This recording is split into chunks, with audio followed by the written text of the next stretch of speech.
Okay, you guys, I think we're here. Oh, I am so sick of this thing. Hi.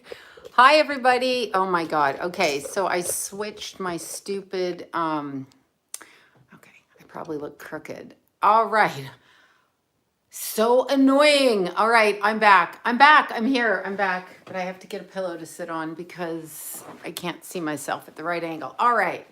Now I'm back. I'm still in workout pants down here, but I switched my top for you guys. Okay, I have no idea if this is going good or not. So I'm learning how to do this and I'm going to learn how to do it on my computer, but I have to teach myself and I really can't teach myself that quickly. All right, so you guys, all right, love it. We're going to talk about the new moon in tomorrow morning, okay? Los Angeles time, I think it's around 4 in the morning, 2, might be 2 in the morning.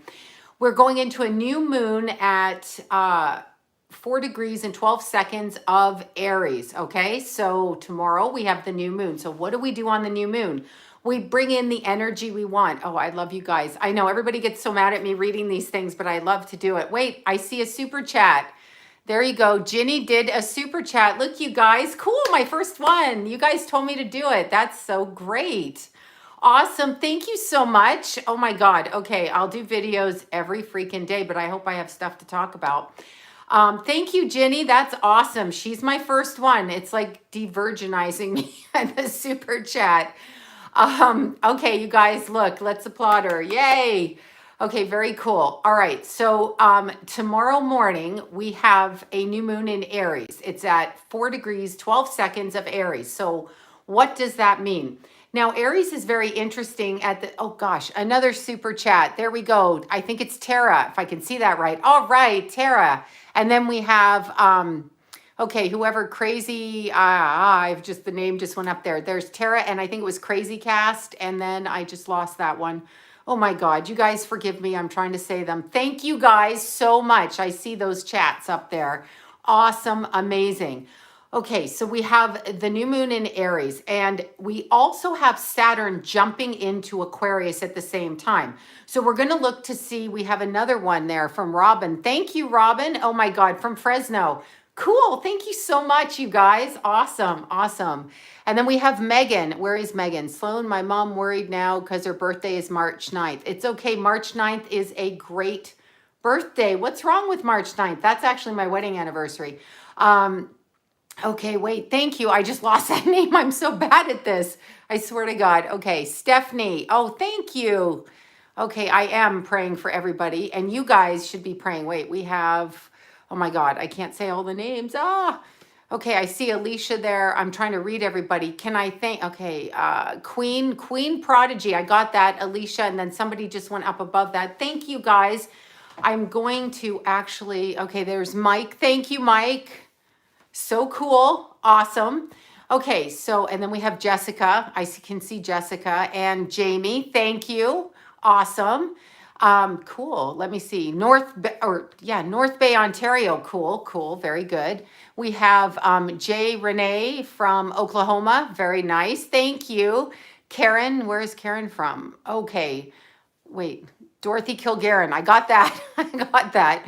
And we have Cindy. Hi, Cindy. Thank you. And we have Karen. Thank you. Oh my God, you guys touch my heart. Awesome. Because I will do more videos and I will get my filming right eventually. I have to sit and do it, and I have clients all day, so it's like hard for me to learn. And literally nobody will teach me. So I'm learning. I'm YouTubing it. Okay, and there's Misty. Thank you, Misty. Oh my God, there's Pilot Gal. Thank you, Dawn. And then I cannot say that. Oh my God. Oh, it's something with an M just went. I can say April because we're going into April and it's Aries. And there's Tara again. Okay, I think it's popping up again. Tracy, thank you. Okay, and then Mike. I think I'm getting everybody. Okay, you guys. So we have Saturn going into Aquarius. Now this is really super good. Thank you, Sam, so much with your cat face like this. And then we have Kathy. Okay, Kathy Clark. Thank you, guys. I absolutely, this is fun. I turned it on. You said turn it on. I didn't even know what it was. I heard it, but I was like, I don't know. Now I know.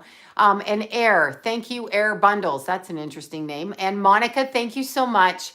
Okay, so let me go. I have to put it on slow mode. I have no idea how to fucking do that. I've got to go back in. I've got to do it. Okay, wait. Oh, thank you so much. You're amazing too. Thank you, you guys. Wait. That's Lisa. And oh God, was it Tika? I can't even say it. Stacy and Joss, Romper Room, Jocelyn. Do you remember Romper Room? Yeah, that's how I feel right now. Okay, Devana and Texas Diamond. That sounds fun. And Lucky Boots and Marie. Thank you guys. Marie from Montreal. And then Lisa. Okay, let's see. Just paying to say you're amazing. Thank you so much, you guys. Oh my God, I'm so touched. Totally. Okay, now I'm going to get to the astrology. Okay, so Saturn's going into Aquarius, which is great for us as far as this quarantine thing is, because it's going to bring us back to the reality of what's going on. As Capricorn was moving, Saturn was moving out of its natural position in Capricorn.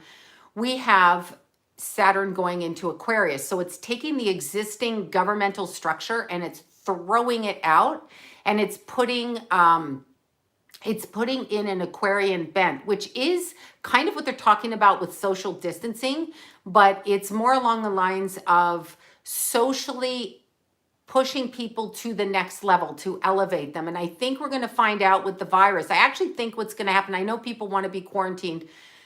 Well, not want to be. They are being quarantined, but that will change. And we have Saturn going all the way through until, I want to say, May, when it starts to retrograde back into Capricorn. So we are going to have this government quarantine thing pop up again, probably sometime in May. We're going to have that happen. We are going to have it happen till the tail end of the election. Now, the time frame of the election is crazy. I'm going to say this because we have Mars going retrograde on September 9th in freaking Aries. That's going to be hellish. That's a whole other kind of hell on the planet Earth, like you don't even know. Like that is a tremendous amount of hell. But before we hit that hell, and it's going to go direct, okay, right around the election time. So I don't even know what's going to happen. But to me, November is going to be the most fucked up month of the entire year because of that Mercury retrograde. And I believe it's in May we have Venus going retrograde. It might be May, April, May. It could be June. I just forgot in my head. And then, okay, so tomorrow, along with Saturn going into Aquarius, we have the new moon in Aries. Now, Aries is a warring sign. For all you Aries, we are in the sign of Aries. You people, happy birthday to Aries. Aries is the first sign of the natural wheel of the zodiac. And as such, its behavior is to start fresh, to start new. So we are all in the process of learning different things. And this is the first time, like we're actually living history, not that the history books are ever correct, and not that this will be... Oh my God. Okay, Carol, thank you so much, Carol. Oh my God, that is a lot of cat food. Okay, my cat gets hungry a lot. I'm sorry I had to say that. It struck me as funny. Tulip loves her cat food. And I have to get her the expensive kind because her stomach gets upset. So it just struck me as funny. I tell her all the time, she gets better food than the rest of the family. Anyway, with the sun being in Aries and the new moon in Aries right now, what we have is we have a force to go forward. We're in a point in history where I don't think this has ever happened, where the entire world is shut down and we don't have people blowing up schools, doing chases on the freeway, doing all of that kind of a thing. We don't have that behavior going on right now. What we have is people moving forward, people still following through with their life. Okay, and thank you, Teresa. Thank you, and Carol for the last one. I'm gonna tell Tulip. I will say a special thank you from Tulip, Carol, because that's where I'm going right after this, is to get her stuff. Anyway, with the new moon in Aries in the morning, what is going to be happening is people are going to start setting their boundaries and their goals the way that they want it to be. So there'll be no more listening to what other people want. Aries is very direct and it's a warrior. So what's going to happen is people are going to focus on doing what they need to do for themselves. So it is not selfish if you go outside, if you don't have the virus. I guess you could be a carrier of the virus, but you could also be a carrier of so many other things, right? So in the morning, what we're going to look for with the new moon in Aries and Saturn going into Aquarius is a shift in behaviors of people. So we're going to see the government officials and people on TV, all of the things. Okay, wait, I see Luciferian there. Let's see, Sloan. Oh my God. I saw something from Canada and Luciferian. And thank you, Greta. I see something. I'm like, oh, this is so ADD for me. I will catch you guys all on the way around. What happens is with the Saturn going into Aquarius, we're going to start to see really what's going on, and it's not as it's been described to us. So I'm quite sure there is a virus, and I'm quite sure there was a biochemical weapon launched. But with Saturn in Aquarius, we're going to actually see kind of in a humanitarian way. Okay, so Aquarius is humanitarian. We're going to see what happens to people when they start to discover what is going on. So having said that, all of us with the moon in Aries, not us personally, with the new moon in Aries, what we can do is we can actually set and define our own boundaries. So if you're going to stay at home because you choose to, perfect. But don't stay at home and eat a bunch of ice cream, although that's really good. Stay at home and make a plan. What are you going to do to make your life better? Because Aries is about starting a new project. So all of us have to do that. If you are an Aries, if you are a Cancer, if you are a Libra, if you are a Capricorn, this is particularly important for you because you are the signs that are going to be in moving forward motion. Okay. As of, it's usually 3 days before or 3 days after. Oh, tomorrow is your birthday. Happy birthday, Aries, Aries, Aries, Aries. Well, it's not Virgo time frame, it's Aries. Aries is so funny because Aries, remember this. I was trying to explain this to somebody today. When Aries is born, anybody under the sun sign of Aries, they're coming onto the planet to start a new karmic cycle. Thank you so much. I have no idea. I'm going to say your name is Lori, but it's Laur. I don't know how to pronounce that correctly. Lar. Thank you so much. Aries comes in karmically to actually start a new cycle in their life. So on a karmic level, and Linda, thank you. On a new karmic cycle, all Aries are starting a new life path, a new soul path in this lifetime. So for Aries, they are often very afraid. That's why they have a huge bark and start screaming right off the bat. They are starting new cycles no matter what family they're in, no matter where they're born, no matter what country. Even if they're born in Ethiopia, in a very poverty-stricken country, they will be the ones in their family that start doing something different, okay? What about being an Aries rising? Same thing. My son Jason is an Aries rising. If anybody's ever met Jason, you know what I'm talking about. Aries is, it's aggressive, it's flamboyant, it's fearful, and through its fear, it becomes a warrior. So Aries is always afraid to step out, but they cannot help themselves. We should all be more like an Aries because these are people that take action. Karmically, people ask me if they're born under the sun sign of Aries, why they are not all the same. So like 55 people born under the sun sign of Aries, you could all be born on the same day. Why do you respond differently? Because you have a sun, moon, and a rising. But each sign comes in karmically with a group karma to the sun sign that they're born under. And Aries is coming in literally to start a new karmic cycle in this life with a karmic connection to the father in the family, because Aries is, of course, a cardinal masculine fire sign. And thank you, Jasmine. I can see, or Joanne. I'm like Jasmine, it's Joanne. I'm sorry. Ugh. Thank you so much. Aries is a cardinal masculine fire sign. All the fire signs equate with the father figure in the family and have karma directly with the male people around them, whether you be male or female. Aries have all of that in common. And tomorrow with the new Aries moon, all of us are supposed to start something new. And it'll give us a 2-week cycle to the next full moon with which to start this. Now, what are some things that you can do? March 25th, happy birthday to your mom. So cool, Aries. And thank you, Virginia. Thank you so much. And Eve and Virginia, wait, is Aquarius, Sun, Taurus, Moon, and Leo rising. Okay, so you'll do well in the new Aries moon. So I'm so thirsty, but my water's way over there. Okay, and there's Priscilla. Thank you so much. Okay, so with this new Aries moon, what we're going to start seeing is we're going to see a new direction.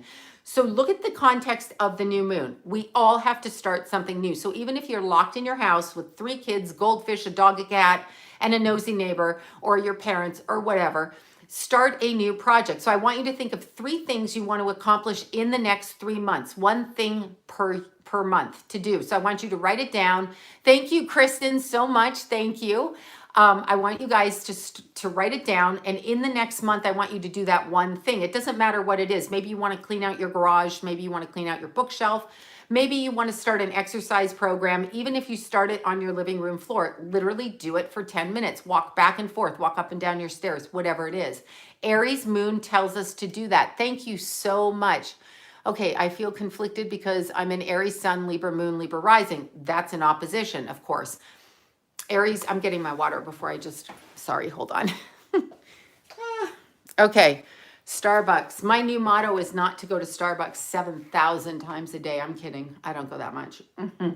But the Aries new moon is ushering in something new with the Aquarius and Saturn and Aquarius. We're going to see our government tell us different things in the morning. A lot of different things. So the direction of this whatever this is, the beer name that I'm not going to say. Anyway, the direction of this particular thing that's going on with the quarantine right now, we're going to see that take a turn for the left. And as I said, this is very layered. Saturn in Aquarius is the other ruling, rules also Aquarius and Capricorn. It rules basically the parental or patriarchal mindset, as in Capricorn, how to lay the foundation and keep your focus. But Aquarius is the other side of that. It's how to take that focus and that vision and to execute it publicly. And that is what we are going to see. Okay. Deanna, thank you. And Shani, oh my God, forgive my pronunciations. I am the worst, and dyslexic add top of it, and ADD. And I drink too much coffee. So we're going to see things change in our world. So we are moving into a different direction. Thank you so much, Tony. Thank you. I don't know if, I think that's Tony. It must be a she with an I. Could be wrong. Tony, or a boy. See, there I go, dyslexia. So we're going to see this happen. And within about 3 months, we're going to see a transition into this Saturn in Aquarius. And it's all starting literally now with the new moon in Aries. We're going into a new cycle. Remember, we can't let ourselves be afraid. If we are afraid, we will begin to take the energy and push it into kind of a warring mode, because Aries is always aggressive. So we actually have to step back, take our action in a loving way, like a warrior. If you notice, teachers, warriors, Jessica, thank you so much. I don't know if you went around. Wait, okay, Sloan, does it mean, oh my God, I can't read it that fast. Michelle, I will slow this down tomorrow. I'm trying every day. Okay, so the other things that are going on at the moment, there's a lot of people that are very fearful about going outside. So what I would say to you is, if you're going to go outside, go outside. Just don't like run up and rub on anybody. Go outside, walk around. I don't believe that what we're being told is exactly what's going on, because again, it's very layered, okay? So it's very layered underneath. So I've got some crystals over here to show you what crystals are really good today. And then I'm going to get into the heavy stuff. I have to keep going offset because this ridiculous iPod, whatever. Okay, so this is green opal, you guys. This is absolutely scrumptious. I do not have any more of this, but if you can find green opal, it is the best. Okay, it is so amazing, because green opal, this is a crystal that basically grounds you and makes you invisible to negative energy. So when people are watching you, trying to take your energy, trying to absorb you, trying to do things to you. Oh my God. Keely, thank you. 1111. Thank you. Master number. Green opal is a crystal that actually you can carry with you. I put this in my car so people don't notice me, except I have a bright colored car, so that defeats the purpose. However, green opal will just make you energetically go invisible. So it's actually an excellent crystal to give like a college student kid, somebody who, you know, walks home alone a lot, or somebody who leaves work at night a lot. Green opal it's pistachio opal. Green opal is the one crystal that basically will block your energy field. So people, I'm gonna show you, hopefully you can see it. So people cannot absorb your energy or find out where you are if they are looking around, trying to figure out, you know, stalking you, watching you. Like you got a cute daughter and she's walking home from school and there's all these people stalking her, not stalking her, looking at her because she's cute like you, but you put this in their backpack, in their purse, all of that. You do this, and it's actually, it blocks the tracking part of our energy, because sometimes when people are youthful and young, they have a very vibrant energy, and this blocks it. So green opal, pistachio opal, is one of my favorites. I don't have anymore, and I'm not giving this one up. This is mine and Lila's. We carry it, we trade. Well, I gave her her own. However, I still love it. This is selenite. This one's packaged. It's going out in the mail. This is my little selenite too. These are charging pads where I place my other crystals on them at night like this, because selenite charges everything. It literally cleanses and clears everything. I have a huge selenite rock behind me, one by my front door, one by my Buddha. I have them all over, because it is the one thing that connects with the crown chakra and basically pushes your energy upwards so that you don't end up being drained from people around you. So it's actually a really good crystal. These are the ones selenite is extremely important to me. It's so much so that I'm a hoarder of it. I'm gonna put this over here. So those are like two crystals that I would say are really good. But if you can find yourself pistachio opal, that would be what I would get right now. I don't know when mine's coming in. I've been waiting a year, about a year, something like this. So it's very important with the Aries new moon that we all set our goals. So having said that, I'm going to ask you guys to do your fun homework. Okay, so homework. Now I'm totally switching subjects here. Okay, wait. How will this affect an Aries moon? Well, the new moon on a person born with an Aries moon is going to allow the Aries moon born person to express a different emotional need, a different emotional expression. It's going to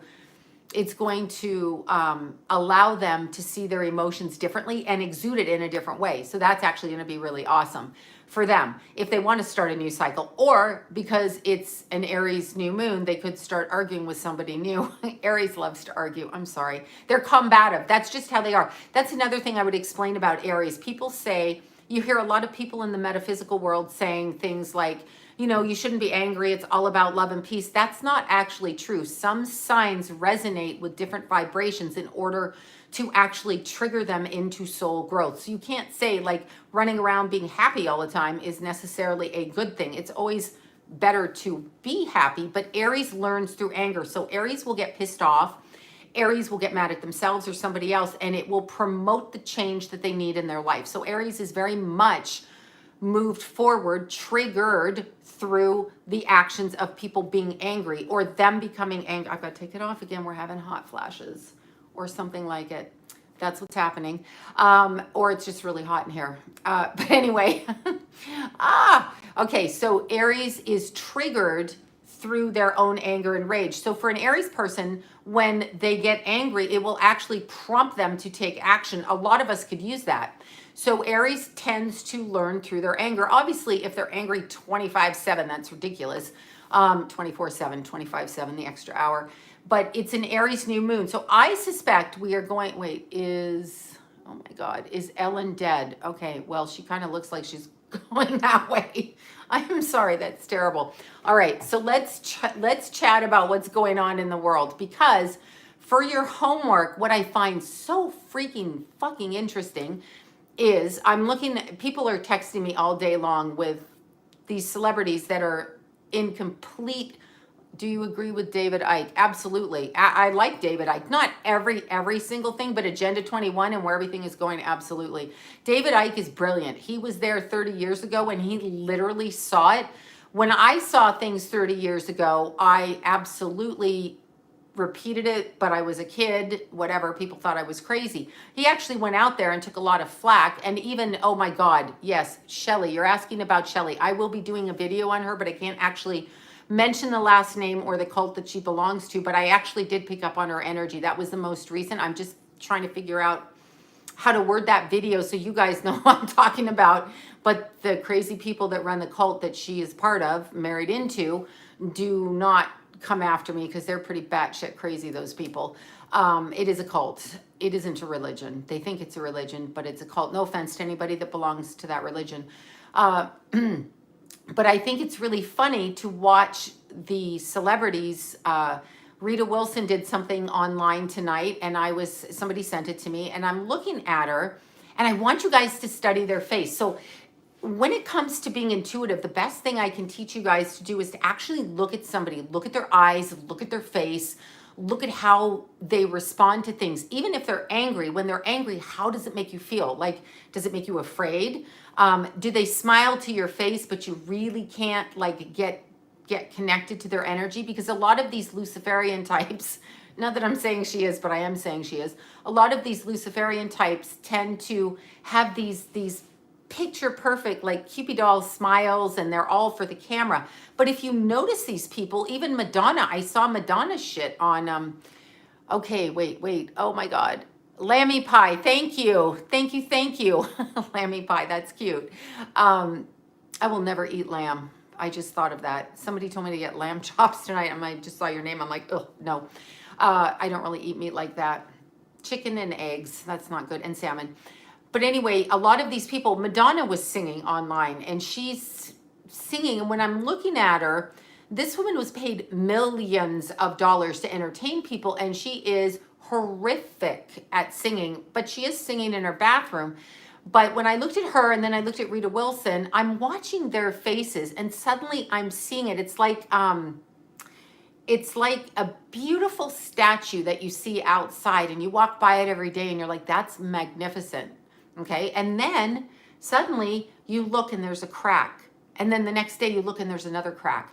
And then like when I look at Rita Wilson, the eyelashes look very strange to me. I'm like, what is she doing? Did she have a 5-year-old put her makeup on? Not that I'm one to talk, but I'm just saying.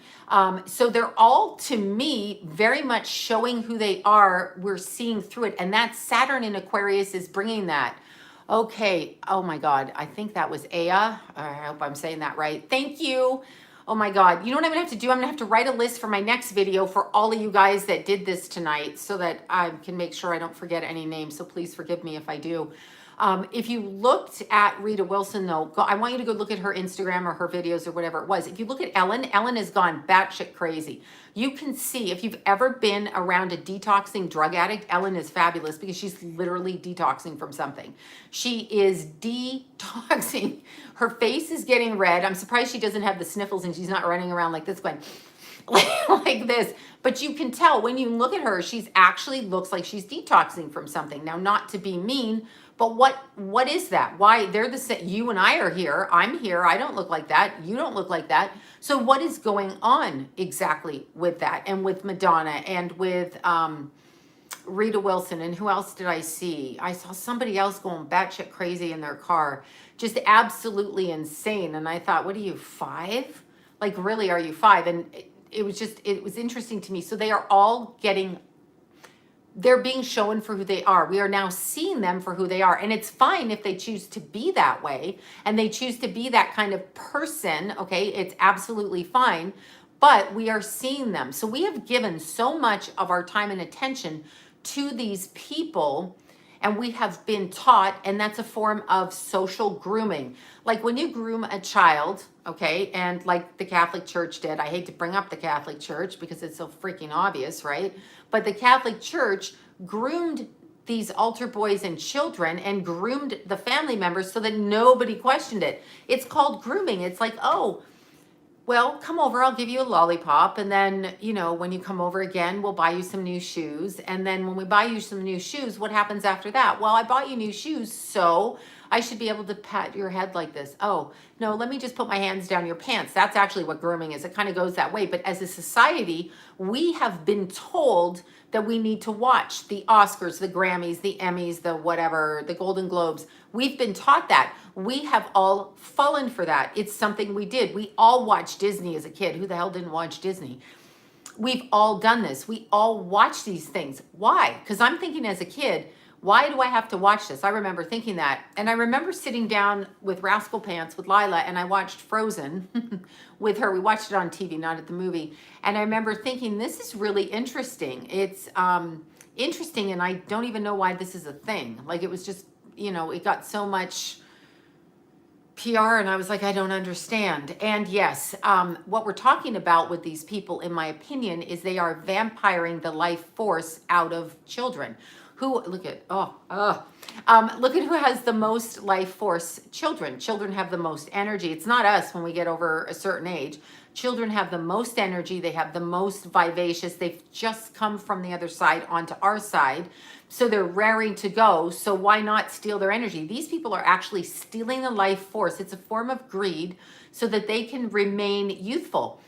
We'd all like to remain youthful, I suppose, but you know, at a certain point, you have to accept the fact that you are an adaptable, flexible, transitional energy. This human body that's here right now is so temporary. Like, what are you talking? 50, 60, 70 years? It's so fleeting, and so it's just, it's not worth it. And yes, I suppose we don't want to get old.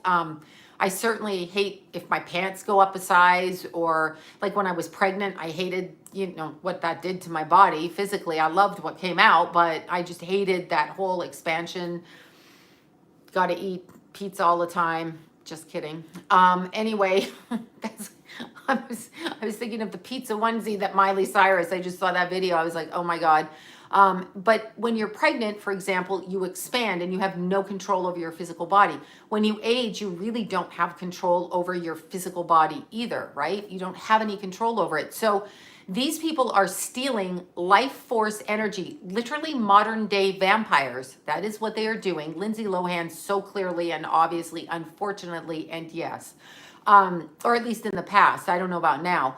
These kids are being stolen from. And what's happening is when these little kids come in and they're like the Britney Spears, you know, the Disney kids, they come in and they are structured in a certain way where they are like robots. They come out and they all are like, hi, I'm here to perform for you. Britney Spears always looked like a little, you know, stripper dancer to me, which is great. She dances really well. She's got a rockin' body. I mean, you should be dressing half naked when you look like that, because God knows when you get over 60, you're not going to be able to be half naked. But it was way too young with her, 15, 16, 17. And we just pushed that girl out there. We didn't, they did. Pushed her out there. And it was basically, I don't know, she was just indoctrinated into adulthood. And then, as I was saying, I was watching a video about Miley Cyrus, and they kind of push it in our faces. And that's another thing I wanted to talk about. Oh yeah, okay, that Jeffree Star. Let's see. Will Johnny Depp prove his innocence? Okay, I don't think that's going to court. Actually, I don't feel that. I don't feel it's going to court. I don't feel, you know, I'll say something about Johnny Depp. In a domestic violent relationship, if anybody's ever been in one, sometimes both sides are violent in different ways, okay? They are very, very, very violent in very different ways. So there's times when the energy, the man is so much stronger that he should never be doing that. But I have seen women go after men and vice versa. So it kind of goes both ways, back and forth. So I think with Johnny Depp, what I picked up was there was kind of back and forth between the two. Of course, he's the man. And as the man, he's got physical strength that a female doesn't have, so he should not be doing that. But I don't see it going to court right now. I don't feel it's going to go to court. I really don't feel it's going to go to court. For some reason, it seems blocked to me right now. And it may have to do with Johnny Depp and what he's feeling. You know, let me see. I think in October it'll go to court with Johnny Depp, is what I feel. Let me see. Supposedly Johnny Depp was involved. Well, I did the video on River Phoenix, and I can't remember who I got because I'm not channeling it in right now, so I forget sometimes unless it's like overtly obvious to me. But I wanted to talk about a lot of these people. They get these kids. So life force energy on a child. When you come into your physical body, you're coming from a spirit being into a physical body for a very, very brief second, and you are fluid, and you are transitional and fluid as a soul. So you come into a spirit body, into a physical body from spirit for a second. And what happens in the movie industry is they can see people with talent like River Phoenix or Britney Spears or whomever. They can see their talent and they attach to it. And there's a price to pay with that attachment, okay? So they attach to it and they pull the energy in. And they do it in a way where maybe it's not abusive at first, but it is coming handed on from the family. There isn't one celebrity kid actor out there that doesn't have somebody in their family pushing them down everybody's throat trying to get them famous. That's what's happening all the time. That's what's happening. So the family has this ideology about if we can get our kid into the movies, they'll be famous, they'll make money, it'll be super great, which in theory it would be super great, except the whole industry has flipped upside down. It's definitely an inversion. Okay, that Jeffree Star is that makeup guy, right? If I'm correct. Forgive me if I don't know. I think it's the guy that's on the makeup that I always see at Ulta. I think it's that guy. Yeah, Brad Pitt, he's at Bohemian Grove, so I don't know what I need to say about that. David Foster, you know, I'm gonna have to say yes with that. I haven't actually focused on that. Okay, Sloan, okay, the pandemic. I actually, whatever, pandemic. Isn't meth addiction a pandemic? I mean, for God's sakes. I'm just focusing, okay, let me put it this way. If you have a health issue right now that isn't connected to what's going on in the media, I believe your health is only going to get better and stronger and better and more positive. So if you happen to get whatever this pandemic is, I don't feel it's going to be an issue. I don't feel everybody's dying from it. I don't feel that. I don't know what they're talking about. I can't put my finger on it. It doesn't make sense to me. I'm not saying it doesn't exist. I'm just saying I cannot feel it. I just can't feel it. But I think we're going to start to see another layer of what's going on. I think we're going to start to see that. I believe we're going to start to see the religious belief systems of the people that we hold in high esteem. And I do feel, okay, I don't feel the virus is just about that. I feel like they're trying to control us on some level. I just do. The fact that we're literally being told by Newsom that we can't go out in the parks because we're going to spread it. Who are we spreading it to? We're already living with our family. Like if you have kids, you're already with your kids. If you're with your husband, you're with your husband. If you're with your wife, you're with your wife. So I don't get it. And I really felt that the pictures on the Santa Monica Pier that they talked about were, they showed in California to make us all seem like we're bitches. We're just bitches out there running rampant all over the pier. I don't even believe that's a real picture currently. I just really don't believe that. When I looked at it, I was like, that doesn't look like it, because it was, I'm sorry, I'm just not buying it. Although the hiking hills were very full of people were being respectful and people were being good. Truth is, no matter what's going on, we have to live. So even if they're going to put us all in camps, and that they're not going to do, but even if they were, I'm still going to live. I'm still going to do what I want to do because this is my life. I'm not going to encroach on your life, but I'm still, if I feel like I want to go out and walk, I'm going to go out and walk. And I don't need to be shamed by the governor of California saying I need to stay in because I could be a carrier. I don't even know what that means. If you don't have the test, then you're not going to force me to stay in when I'm not sick. I could also be a carrier of 500 other things. So I don't understand. Anyway, I think it's a combination. I do feel there was a virus released. For some reason, I feel the virus was here at the end of last year and then intercepted, okay? So I actually feel like the virus started to get out into the air. This is just my psychic opinion. Probably last June. So June, July, August, September, and then jump all the way through to October, November. I feel right at that point, probably mid-November, is when the virus hit Los Angeles. That's what it feels like to me. So I feel like it's already gone through here. I mean, if you're older and you're immune compromised, of course, you're going to be immune compromised, and you're probably not going to go out in huge places like Disneyland that had an outbreak of measles last year, which apparently they tried to shut us down with that, but no one gave a shit. They kept going to Disneyland. This time, they stopped us with this. But at a certain point, after 2 weeks, I don't think we need to be shut down because everyone who's going to be sick is going to be sick, right? Everybody you mention, everybody. Okay, I see Denise there. Thank you. My eyes are now squinting. I'm getting like tremors again. But everybody you mention of the actors, just think about it. How famous are they and how much money do they have? And if you're going to go up in rank in anything, okay, I don't know about Keanu Reeves. I have not focused on his energy. I haven't. I do know people connected to him, family members, and they seem to really like him and think he's nice. So I've not heard literally anything bad about Keanu Reeves. I've never heard a bad thing about him. So that's what I can tell you from people who know him, but I haven't actually channeled on the area. Henry Rollins. Oh my God, there's a name. There's a name from the past, an angry name for sure. No idea. I haven't channeled on him, but I will. I mean, I don't always go around looking at it. It's if it hits me. Charlie Sheen always pissed me off. Just Charlie Sheen always pissed me off. And I know somebody emailed me and asked me about Corey Feldman. Corey Feldman back in the day, okay, now he probably wouldn't remember this, but back in the day, and I'm talking before I had kids, so I almost have a 28-year-old now, soon to be 28-year-old. Back then, I was going to AA meetings, not for myself, for somebody else. I was accompanying them. And Corey Feldman was at our AA meetings in Burbank at the time. So I'm not sure. I think he's a bit younger than me. So I must have been 22 or 23. So he probably was 19 or 20 if he is younger. If not, it's the other way math. So he was there. And at the time, we were sitting, I was literally sitting across from him, and I used to write. I used to just write whatever I was observing. This is before cell phones. I'm that old. This is before cell phones. This is before all that. So I was writing, I would write everything that went on. And I noticed at the time, if I were to take a guess at anything, I think he was probably pretty high at that time. And I wouldn't hesitate to say on some sort of opiate, because he was always like dozing off. Okay. So I had to go for like 3 months of these AA meetings with the person I was with. I didn't have to go. I chose to go.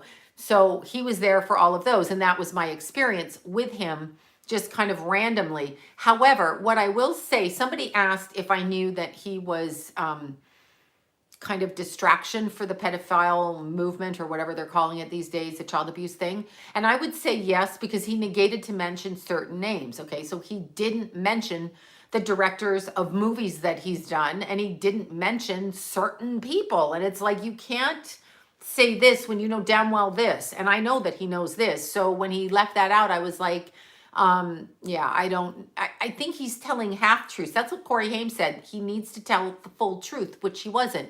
So I would say with Corey Feldman, there's probably he's probably been chosen to bring it out, but only so far to satiate the masses, so that we're like, look, he's fighting for abused children. Yay. And then we basically back off of looking at other people, right? So I would say that that has something to do with it. That's the way that I feel about it.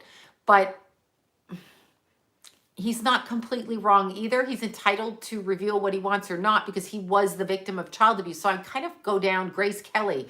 Well, Grace Kelly, yeah, she'd be really proud of her fucked up son right now, right? Sorry, I have to say that. Prince Albert, was that him? Yeah, Monaco, right? Albert, not the other one, Andrew, Albert, whatever, one of them. But with Corey Feldman, I kind of think he walks down the middle line. So I think he's possibly on the side.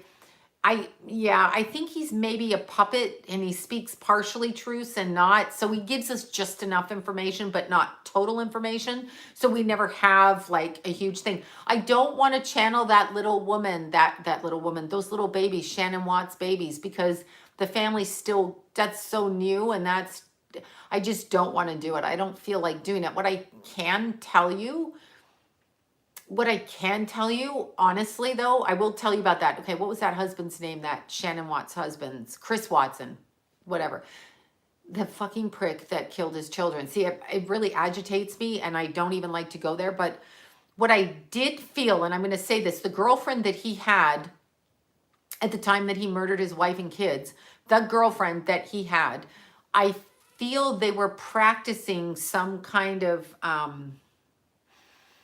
I'm going to use the word sex magic, or they were doing something like that. And I feel, and I'm going to say this, I feel with Chris Watts that he is obviously a fucking sociopath, okay? But I feel he is extremely narcissistic, and I feel that he's devoid of a soul.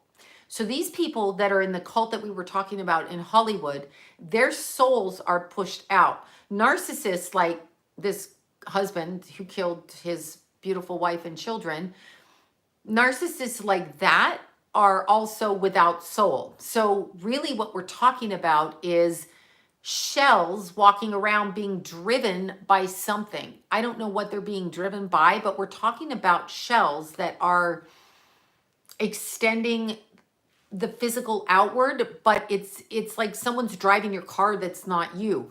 That's how I would word it with him. I feel he's a full-fledged narcissist and a sociopath, or a psychopath. Which one is it that kills? Whichever one it is that kills. The Olsen twins are trolls, for God's sakes. I'm sorry, that's mean. They just remind me of little troll dolls. Like, I want to take their hair, stick it up with a bunch of hair stuff, and put some ribbons in it. Their faces changed for me. They were such cute girls. Brooke Shields, you know, Brooke Shields is an interesting, she was traumatized by her mother, but her mother, David Bowie always admitted that he did black magic. That's out of his mouth. That's nothing, I'm saying anything new. David Bowie said that he did black magic, and I don't know if he said he sold his soul, but he did say he did black magic, and he said, I played around with that and then I didn't. So I suspect in his youth he did something, but here's the thing. You can always be, well, Angie Dickinson, God, did I go back to that cop show in the 70s? Janice Dickinson. Yeah, I have no idea. Kaylee Anthony's interesting one. I never focused on that. I have a hard time focusing when I see it and there's little kids involved. I believe with Kaylee, is it Kaylee was a little girl? Yeah, whatever. The little baby girl that the Anthony case, that one, I believe that actually what went on between the mother of the child that died and her father, so the grandfather, there was this interaction there that was very inappropriate. And I feel that that's what got in the way of the child being murdered. So it was a combination of things. It was childhood abuse. It was ignoring that. It was giving her everything she wanted in favor. So favor, quid pro quo kind of thing. And then the baby girl got just basically killed because the mom was like, I don't want to deal with this. You people care more about her than you do about me. So I'm just going to put her over there. That's actually what I feel like happened. So I feel it was a selfish, I'll teach you, you're paying attention to her, I'm not your little girl anymore. Like a weird, there was a sexual connotation there too that I picked up. Sorry, it's true. So I don't even like to focus on that. But what we're talking about is with the Christopher Watts thing, let me see. Oh, Lacey Peterson. Now that is another disgusting thing. Do you know more women are murdered? Murdered when they're pregnant? What the fuck? What is wrong with us? I mean, not us. I'm not murdering anybody. You're not murdering anybody. But what is wrong with our society that we do that?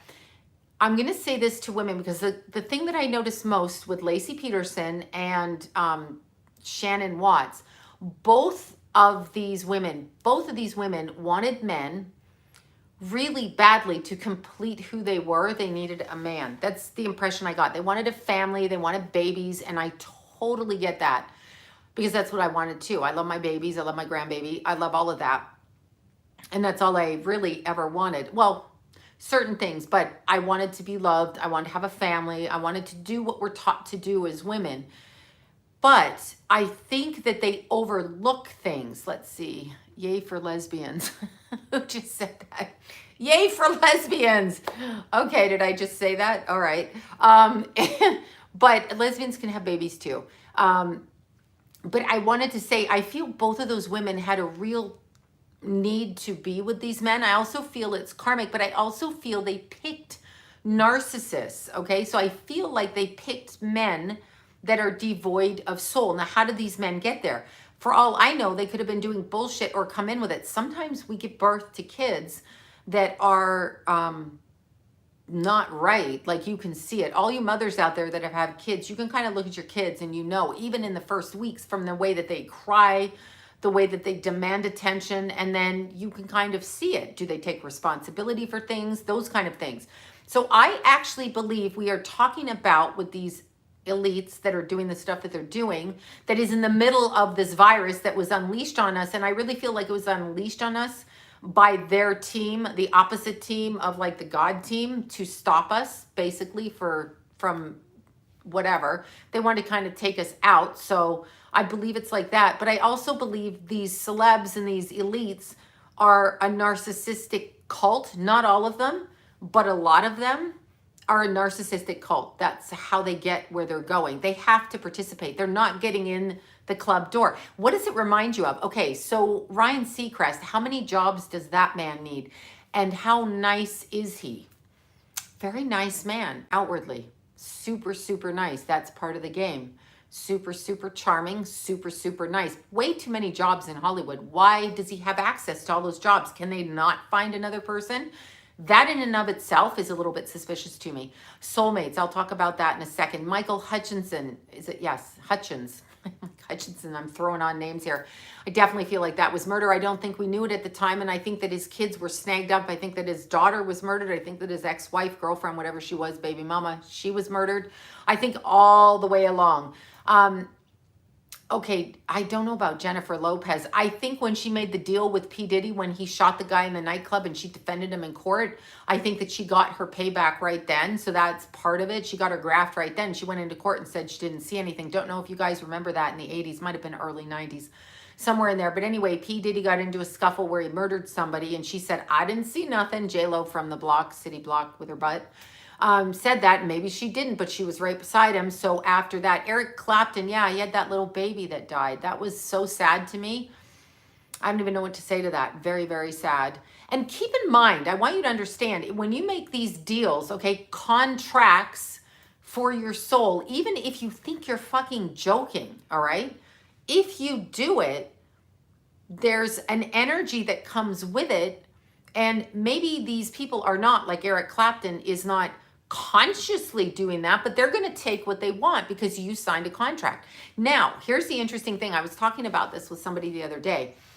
When you sign, okay, for example, when you sign, what was I doing? Oh my God, what show was I doing? Some fucking show for Discovery Channel, if I remember correctly, or it might have been Court TV, whatever, the contract. And I got in huge arguments with these people, these producers. They're like, just sign it. I'm like, just fuck off.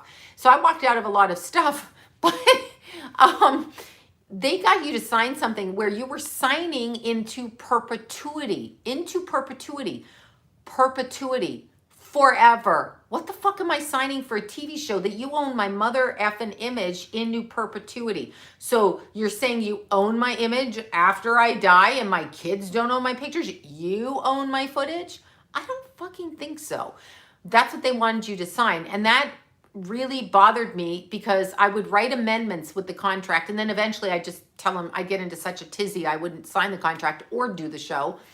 But I would put amendments like 10 years after the show goes off the air. But they would say they own your likeness. This is the contracts that they give you in Hollywood, your likeness and your image into perpetuity.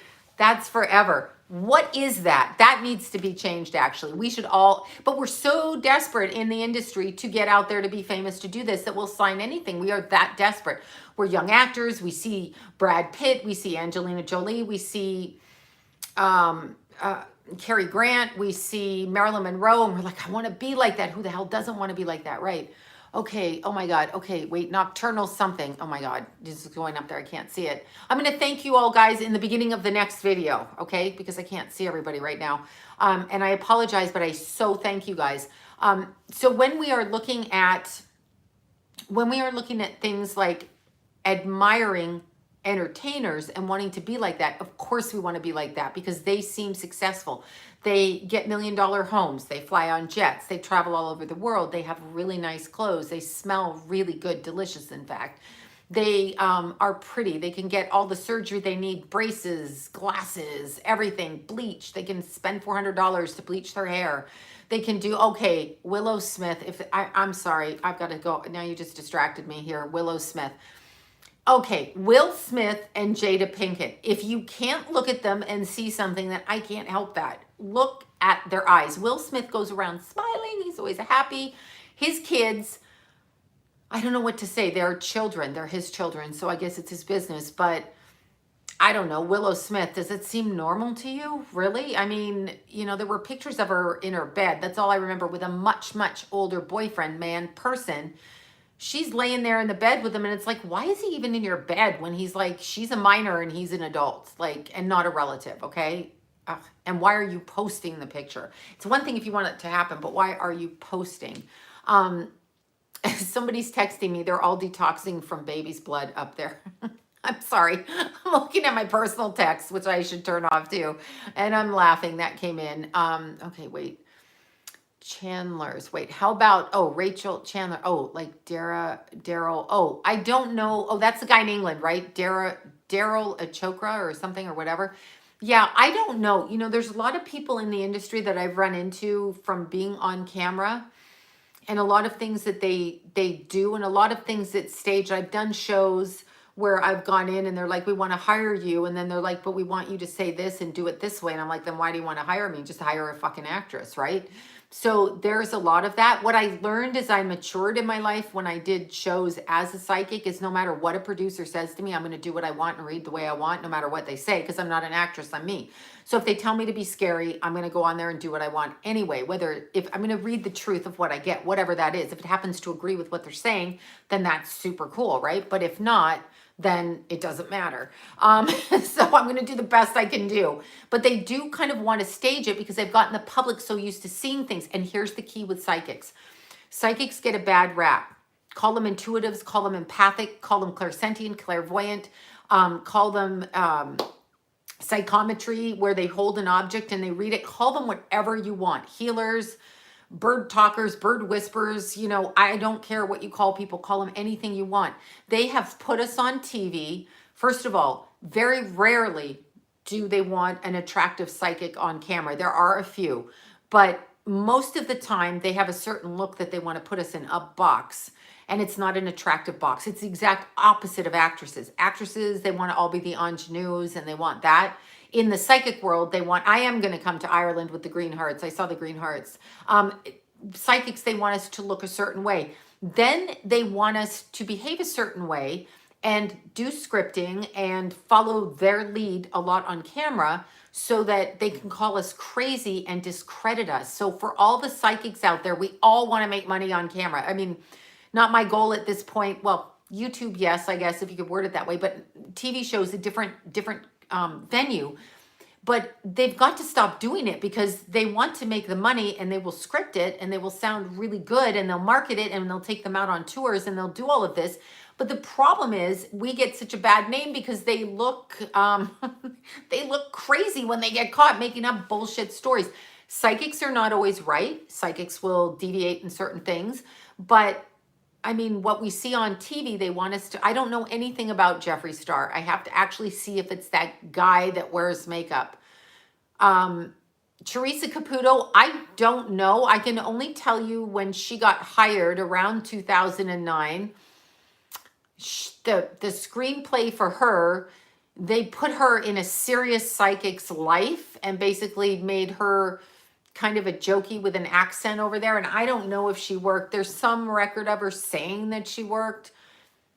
You know, what can I tell you? I know she wasn't around 30 years ago. I know that because, well, I never heard of her. It doesn't mean I would have heard of her, but I heard of a lot of people and a lot of people heard of me, vice versa. So we kind of know in our circles, but maybe that's arrogant to say. Maybe she was and I didn't know. I have no idea. But anyway, when you're looking at the energy of how they present psychics on TV, we're always the crackpots so that people can make us, oh, I showed my Kenny Rogers pictures 2 videos ago because I had it in the drawer. They kind of make us appear crazy so as to discredit us because they don't want you knowing your spiritual power.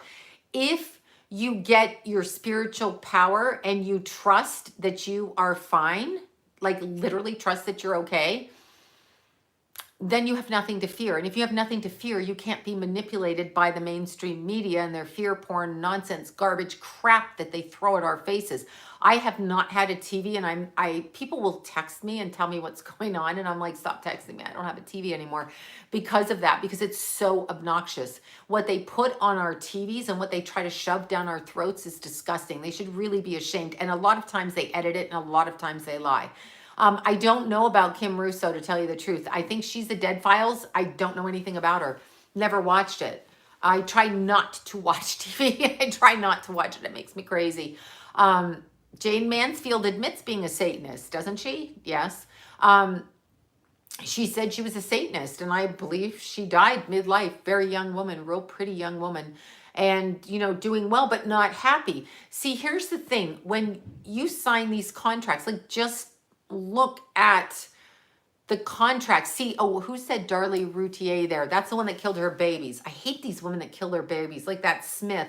My babies. Shut the fuck up with that. You can look on your face and see you're lying. I remember walking in the kitchen and seeing Susan Smith, seeing that bitch, and she's just sitting there going, ugh, crocodile tears, and I wanted to slap the crap out of her. I remember walking by just thinking, she's lying, and I actually said it. But you can kind of tell, I think, whatever they do, and I don't know if they come from satanic families. I don't know if they practice some kind of leaving their body and can't get back in. I don't know if they take mind altering drugs and don't get back in. I don't know what happens, but they end up, Amanda Bynes, oh my God, that little girl has been traumatized. And I absolutely freaking believe that she is a victim on so many different levels. See, that's the problem with the soul. They come into these bodies, the families farm them out and prostitute the kids for money. That's basically what we're talking about. Put your kid on TV, have your kid make a lot of money, have your kid be really successful, have all of this happen, right? And then have your kid bring home money to you till they're 18, and then we're going to farm your kid out because you don't think these people are Jonathan Brandis. I think we know. I haven't focused on it though. So these are all videos I'm going to do, but these people, they keep, what's the word? Putting the kids out there. And once the kids are on TV, the producers, the agents, whoever it is, comes to them and they go around the party circuit. And when they're on the party circuit, there's these fucked up people. I'm going to tell you a story. Oh, want me to tell you a story? Here, we'll tell you a story. First-hand information, not going to say who, but there is an actor. I can't even think of his name now. Oh my God, he was Heidi Fleiss's boyfriend. What the hell is that guy's name? He was in Private Ryan too. What the hell is that guy's name? What is his name? Oh my God, I can't remember his name. He's a big drug addict. What the hell? Tom, is it Tom something? Whatever. You know who I'm talking about. Anyway, that guy, okay, was on several different movies, and they actually catered to his perversions on the movie sets. As in actors and actresses on the set. Tom Sizemore, thank you. I just saw that. Tom Sizemore, him. That's it. A friend of mine actually worked on some movies with him, or a movie, or was an extra, whatever, it doesn't matter. And I'm not saying if it's a he or she. They noticed that they were not getting paid full price, but they were working. They noticed that this Tom Sizemore was allowed to show his pictures from his porn stash at breakfast, at whatever. And they noticed that there was a budget allotment for his sexual peccadillos, prostitutes, whatever. That shit has to stop. Don't work on the movie if you have to have your hookers flown in. Why are you on the movie? Why do you get money when there's tons of actors out there that would say, hey, I will eat cup of noodle and do your movie if you just give me $100 a week. But no, we have to kiss this nut job's ass. And I believe what the issue was at the time, if I remember correctly, this actor was showing pictures of certain women's body parts and only one body part, the birthing canal, and nothing else all over the set. And I remember thinking, why does he get hired? But he got hired. Tom Sizemore, that's who I'm talking about. And this is, again, hearsay from a first-hand person, allegedly. But when I hear these, we hear these stories all over. We hear these stories. Why is this stuff acceptable? Why are networks and movie executives and agents and producers letting this continue to happen? It's actually their fault because it is... they're hiring people who they know are dangerous. I mean, they worry about other people. They're like, oh, you can't do this, you can't do that. You can't ride your motorcycle. You might have an accident, but they got Mr. Perv out there showing vaginas to everybody on the set. Just vaginas, no bodies connected to them, just the vagina. Which, hey, if you're into that, that's great. But I want to know why he's hired and makes a shitload of money doing that. He's not the only one. We have Charlie Sheen, as I mentioned, all the fucking time. We have Charlie Sheen shutting down production, causing problems with his tiger's blood. Interesting, tiger's blood. I wonder if he was an androchrome drinker. Tiger's blood made him feel youthful, right?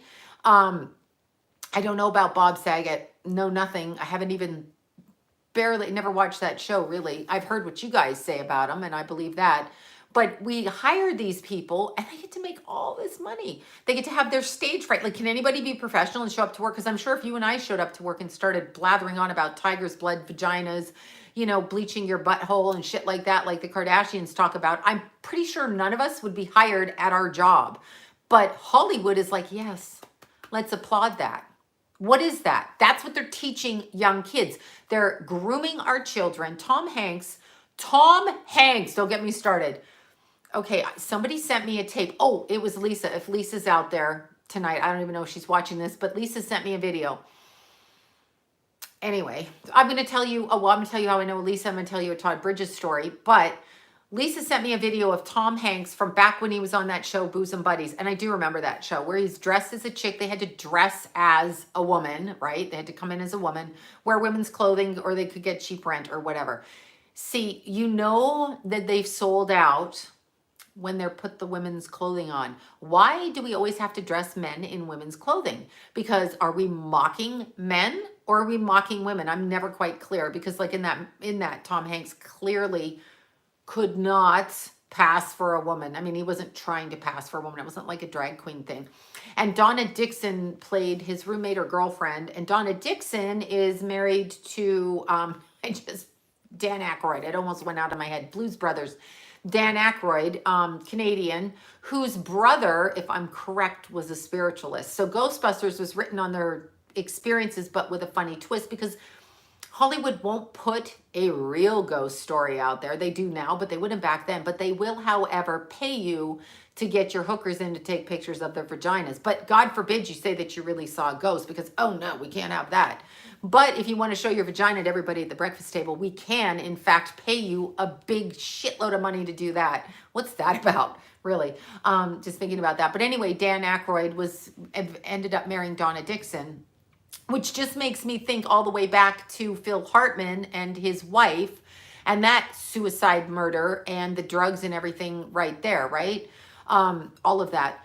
But anyway, I'm going to tell you, Lisa sent me the picture this morning of Tom Hanks, and he was in his Bosom Buddies outfit, and it was him and the guy that played his roommate. I can't remember that guy's name, but the other guy who didn't make it really famous after, worked a little bit, so whatever happened to him.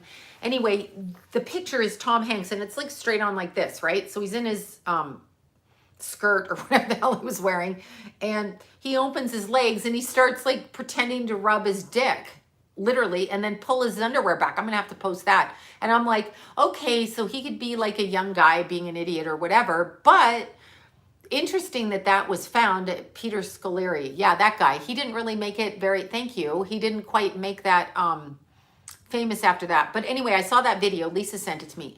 And then the way I met Lisa is when I first came to Hollywood, first, I was thinking I might want to try acting. So I was at Stella Adler Conservatory when it belonged there. It wasn't there. I've told this story before.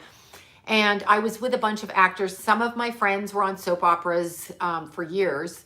And some of my friends were on like Dallas. They had guest star roles. They're out of the industry now, but we were all in the same acting class. I was there with the Cassidys, the younger Cassidy kids. And, you know, just very briefly, probably about a year and a half, and that was it. And by the time I was 23, I was gone from that. But anyway, one night I was in there in class, and I was new to the class, and I was sitting there, and in comes this kid. It's Todd Bridges, okay? And he comes running in, and I swear to God, he sits down, he's talking to one of the other people in class, and I was introduced to him, and he actually said hi. That was my first experience. And then he ran outside, and that's the night he got busted in the alleyway, like with whatever happened. They pulled the guns on him and anything. But anyway, I met him very briefly, and then he was out of our class and gone. This shit is happening. These kids are breaking down. He tells very public stories about what he had to do to be an actor. Then there's Dana Plato, who ended up ODing. And then there's the other one, the little one, that's terrible to say that. Gary Coleman, is that right? Yes. And there's him. And he definitely, to me, probably was sold out by his family in horrific ways. And then, I mean, you know, Marilyn Manson, I mean, I don't know what to say about him. He's out there singing about Satan. He can't be any more obvious. He's a card-carrying member of the Church of Satan. That's his religion. How far does he go with that? I don't know. What I do know is a lot of people will summon entities into their body to do the work for them. So for example, I'm going to give you a psychic example. Psychic example is when a client will come to me, and I don't do this kind of work. I don't do anything like this, but they will come to me because they're looking for somebody to do this. And they're like, I want to be the sexiest, prettiest singer on the planet. Okay, so let's say they're a singer and they want to be the sexiest, prettiest singer on the planet. Instead of developing their own talent, their own career, they want to do it really quick. So they will do some sort of incantation, intention-focused spell to bring in help to help them do it. They will go to whichever deity. Deities are gods in other religion, if you will, that you will ask for help, kind of like saints in the Catholic religion. lost children, lost pets, money, saint, whatever. Okay, I don't even know the saints. I don't know the saints. I'm like laughing. I'm like, oh, whichever saint does whatever. So they will, you see people carry like the traveling saint. I can't even think of any of them right now. My head's so scattered. But you see people wearing their necklaces with the saints on them. It's the same kind of thing. They're conjuring the energy of that saint to protect them. This is what the people do with witchcraft. Saint Anthony, they do all of these things. They conjure it up to help them with what they want. Usually money, some kind of selfish focused thing. It's fine that they want that, but they're pulling it into their energy field. Now, what do you think if it were actually real and you could actually pull it in? And I will say again, the Catholic Church believes in exorcisms. They are out public and upfront about that. So what are they exorcising if it doesn't really exist? They will say, I'm channeling. Now, people ask me this all the time. I get called evil all the time by people that watch my videos. They're like, you're channeling demons. I do not let things into my body. As a psychic person, I have had things come into my body, shut my body down where I have no memory of it. I'm talking when I was very young. I was what's called a trance channel. I would fall asleep. The energy would hit my body and I would actually pass out, speak to the other side, almost like in dream state, lose 2 or 3 hours of time, have no clue what I did and have to be told later. And I wasn't on drugs. So I don't let that happen. When I start to get really dizzy, I know what they're trying to do. So I tell them no. You have control over your body. It's your freaking body. You can tell them no, okay? So these people call them in and they think, well, I'm just going to have this entity, deity, saint help me find money or wealth or fame or good health or whatever the hell there is they're looking for. And then that energy attaches to their physical body. And then what happens if they have a couple of drinks or they have a couple of this or they have a couple of that? Avril Lavigne, I feel, is completely gone. Okay, Beyonce, completely gone. Let me see who else I can talk. Marilyn Manson, just gone. Just gone. I mean, he's there, but he's gone. Katy Perry, same thing. I feel like people don't understand it because they don't believe it because we're taught not to believe it. Now, let's just say you were going to go to Harvard. I'm going to give you another example. Christian Bale seems like to have some addiction issues and mommy anger issues.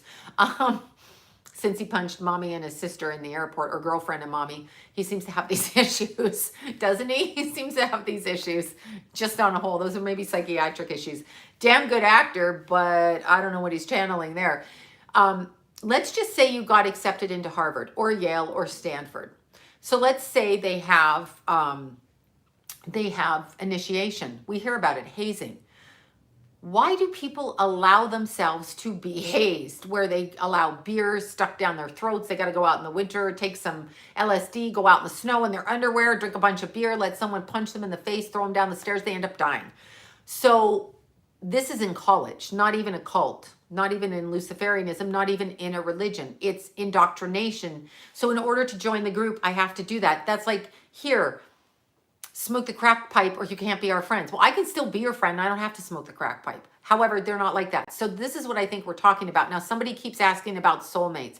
Here's my feeling on soulmates from what I know, and twin flames and any other thing. You know a soulmate when you see it, whether they know it or not. And you have many soulmates. There's not one person for each of us, but there are lessons. So if you are drawn to a person and they are a soulmate, I like to say run like hell. Because if you're drawn to them, you have things to work out and lessons to learn. And that to me is no fun at this point in my life. I just want to have fun. So if I'm going to be connecting to a soulmate, in theory, this would be problematic because I would have work. So I don't want that. So I'd like to start a new karmic cycle. However, there's more than one soulmate. And I'll humor and jest aside. There's more than one soulmate. There are people that come in. We have many soulmates in this life because we all incarnate back in. So who do we pick? Who do we choose? I believe things like having our children are very chosen for us. Like I believe if you're going to have a child with a person, you know the person. You can have a soulmate that you've been married to in many lifetimes and they choose not to see you in this life. Twin flames is very interesting. These are two parts of the same energy tag. I don't know that it's two parts of the same, you could say same soul, but it's not like it's like my twin and they're on my back, you know, hanging out on my back here. Little teeth. I'm sorry. Scary horror film. Just thought about that. It's not like that, but they are energy tagged together. They're energy tagged together. So they mirror each other. So like if one has addictions, it brings out the addictions in the other. If one is afraid of intimacy, it brings out the fear of intimacy in the other. It's that kind of thing. So it's like a mirrored image. And I do believe that that's what twin flames are. Okay, so I believe it. Jimmy Page, I'm going to do the story on that because I got the book from Zach Wilde at Christmas about Jimmy Page and his black magic and how it affected the band. And so I promised I'd do a YouTube video about that. I just haven't gotten around to it. So I'm not answering that till I do. I know nothing about, oh, wait, meningitis. Oh God, my eyes. Okay, so let's just go on about that again. Oh, that's who I watched. Somebody asked me about that today. So twin flames, let me finish. Twin flames are mirror images of the same shadow side of the self. And in theory, if they could elevate their energy to not be afraid, they would both resonate at a higher vibration where the two flames could join.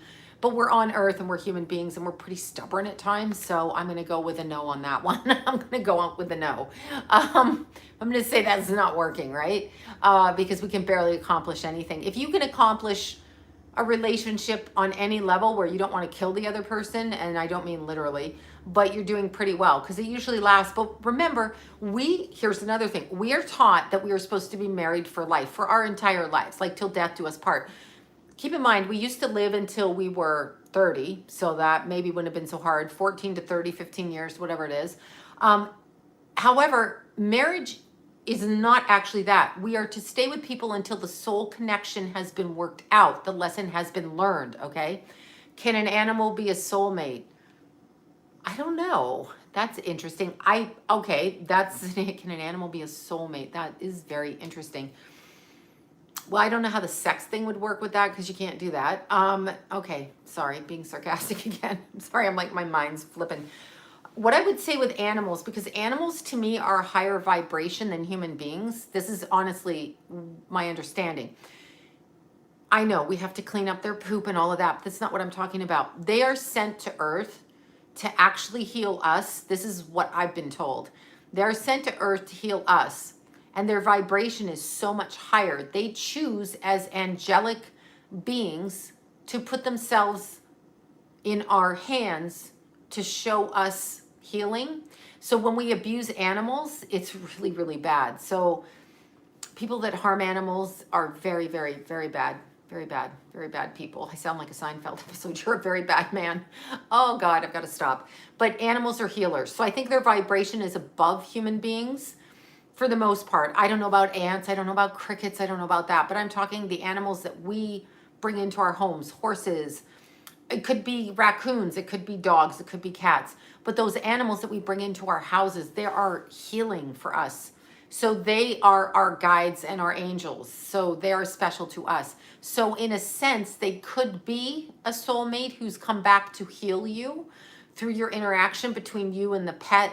Not in a marriage sense though, or a partnership, but it would be a healing partnership, but always the animals are here to heal us. So they come to us when we need healing. That's what I believe. So that's how I would word it that way. Somebody asked about psychic attacks. Psychic attacks are real. And let me give you an example. I don't like John Travolta. That's not my example of a psychic attack. Psychic attacks, okay, curses, generational, all of those things. First of all, do not give your money to anybody. Okay, I just saw that one. Jessica, thank you. Thank you. Oh, wait, why are twins? It just stopped. I can't even see it. What happened? Oh, there it goes. So scary. It just stopped. I'm like, where did it go? Okay, something about twins, and I don't know. I think you were going to ask about the astrology chart of twins, which you progress the second-born twins astrology chart in a squaring aspect 3 months later, technically, if you're going to read it that way. Okay, because basically they have the same setup. So if you have an Aries twins, the second one out would be a Cancer. So you would advance the chart 3 months. That's how I was taught to read twins charts. Don't ask me why. I don't know. I've forgotten. Okay, so getting back to psychic attacks. I had a lot of clients back in the late 90s, early 2000s that would pay people to cleanse them thousands of dollars. I was like, no. If you want to get a candle to banish somebody, banish an energy, it shouldn't really, okay, $30, $40 if you want to go down that road. But really, they really are 10, 15, 20. You don't need something huge. You don't need to give anybody thousands of dollars. Thousands of dollars is not going to banish a negative energy. Prayer, cleansing, sending the negative energy back to God to do with as he wishes, asking God to protect you, putting salt around you. All of those things are going to clear energy, okay? Making sure that you treat yourself with respect and you don't allow people to cross your boundaries. These are all things that are going to elevate your energy. However, people especially, and I worked around a lot of psychics. I worked at a psychic bookshop for about a year and a half with the bunch of biggest bitches I've ever been. You think the strip clubs are bad? They're not bad compared to psychics. Psychics are some of the most catty, unspiritual, cruel, evil-minded fucks you'll ever work around, okay? They're just terrible. And they are constantly doing stuff because if somebody gets more readings than them, they get their little butts bent out of shape and then they throw energy at you. That is a very real thing. You can feel it when someone does that. So you have to take your psychic hygiene seriously. You have to bath yourself at night. Salt and olive oil, coconut oil, coconut. Mix the two together like this. Just go like this in the shower. Just clean it off just at night and in the morning, okay? So you just clean like that. Prayer, sage, although those are minor things, it's really about keeping prayer and raising your vibration. So meditation or going out in nature. Quickest way to raise your vibration, 15 minutes in nature. Quickest way. Just go out in nature, spending alone time, speaking kindly to yourself, asking God to protect you, putting a white light around you, raising your chakras, literally looking at each of your chakra points and connecting them to your crown chakra through there and your root chakra through the ground so that you're solid, not doing drugs and alcohol, getting enough sleep, not allowing toxic people around you to corrode your mental thinking because you are more open to psychic attack. Epsom salt's perfect, whatever kind of salt you have. Absolutely perfect. I just get it at the store. I mean, if Costco's sold out of the pink Himalayan salt, which it is, which made me think there's a bunch of people bathing in it because they can't all be eating that much salt, right? But you get the white salt, you get whatever salt. It's just salt. I use the salt and the coconut to oil because both are cleansers. I do this before I step into bed. I do this when I get up in the morning or come in from running in the morning. I carry my crystals. I can't stress this enough, but psychic attacks happen. The new moon is a perfect time to cleanse. And tomorrow morning we have the new moon. Perfect time to cleanse. The way to cleanse, though, in the quickest, I'm sorry, I'm just going to say it. Psychic, not psychic, whatever. You can run around. You can do all kinds of things. There's one thing I like, and I think it's actually part of Santeria. I think.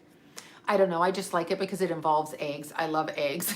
So it involves an egg. But really what you do is you just take a salt bath, okay, Epsom salt. So soak in your Epsom salts. After you get out of the shower, use coconut oil on your face. It keeps your skin really good. I use it in my hair after I bleach my hair. So rub your body down with the coconut oil. Like put a little bit on your hands, like big jug thing at Costco. Put it like this. Just go like this on your skin. It'll keep your skin beautiful. Step out of the bathtub with your egg. Okay, and I'm teaching. It sounds crazy. Step out of the bathtub with your egg. Take your egg and just rub your egg all around you. Okay, all around you. Take your little egg. Okay, put it. Well, it depends what you're trying to cleanse, but let's say you broke up in a relationship or whatever. Put the egg under your bed for 3 nights. Throw the egg in the garbage. Do not crack it. Do not eat it. Do not cook with it. Let the egg absorb for you the negative energy that you have done. Like, don't cook the egg before you do this. Just rub it on your body like that and just cleanse. That's one way to do it. Can't hurt. And then, but the way that I do it now, I go straight to God. I do a banishing candle, which is I just light it and I write down what I want gone out of my life. Anger, lack of communication, anything and anyone that blocks me, send it all the way back to God and have him, her do what they will with it. Energy of God, take it back to where it belongs. To do as the energy desires. It's not my place to send it back because I may have my human ego in it and send it back to the wrong person. Then I have just sent them a psychic attack. So you don't want to do it. Mostly in prayer is how you release that energy. But yeah, they do it all the time. So you should be doing psychic hygiene. You really should. Keep your vitamins up. Be very aware of who you talk to and how you feel around them. How we feel around people is really the best judge. How do they make us feel? Look them in the eyes, connect with them, watch their behavior, watch how they treat other people. Is this how you would want this to be? Okay, Courtney Love. Yes, Courtney Love. Okay, those Memphis 3, that kind of wigs me out. That really wigs me out. I think it's a lot more convoluted. I will have to do a video on that, but that story actually is so offensive to me because of those 3 kids. It's really, really bad. Now, somebody else asked me about the claiming of psychic attacks. And I'm going to give you an example of countries that are under huge psychic attacks. For example, Haiti. I love to mention Haiti because we know nobody in this country did a goddamn thing for Haiti. They all said they did, but Haiti is still, it never got anything. You can research that yourself. So they lie about Haiti because nobody in Haiti can call them on it because they're starving, broken, being raped. Just saying. But let's look at the country of Haiti. It's a wealth of a country. It's a beautiful country. There's beautiful people there, gorgeous people, creative, just like you and I. So why is it certain countries like Haiti, like countries in Africa, countries in China, countries all over the world where it's the people are really bound by poverty, sickness, illness. No, they can't get anywhere. Corrupt governments, little countries in South America, stuff like this. Where does that come from? Those countries, okay, are being vampirized. I can't say it. Having their life force stolen from them before they are even born. So they are claimed on the other side. That is a psychic attack. That shit goes on all the time. So those people in those countries are pulled into those countries before they even get here. They don't have the energy because it's already been siphoned. That's what we're seeing. They're trying to do it to us now in America. They're trying to take our resources, but we're catching them. That is also part of what I think is going to happen. That's a huge level of a psychic attack. But in countries where you see it's just disaster after earthquake, after tsunami, after starving, after no electricity, after kids going missing, after this and that, that is a psychic attack on the country. And the negative forces around wherever they come from, whether it be a group of people that run all the countries or a group of people on the other side, they do work on the astral level. Nobody believes that. You guys, we got to all start opening our minds. If you don't believe me, I want you to start like meditating and asking to see how it works, because we're here, we are in it is a spiritual war. It's 100%. This ain't no earth war, okay? This is not an earth war. And what the hell is wrong with everybody stealing all the toilet paper? Would somebody tell me why everybody needs all this toilet paper? Are you people, not you people, the toilet paper hoarders? What is your problem? I literally have gone 6 times looking for paper towel, and I can't find paper towel. I can't find toilet paper. I just found water today. It's like, you know, the stuff I had, I gave to the kids and stuff, but my kids I'm talking about. So then I ran out and I'm trying to find it. And I'm like, when does your toilet? Oh, it's there for an hour every morning and then we're sold out. What is that? What is that?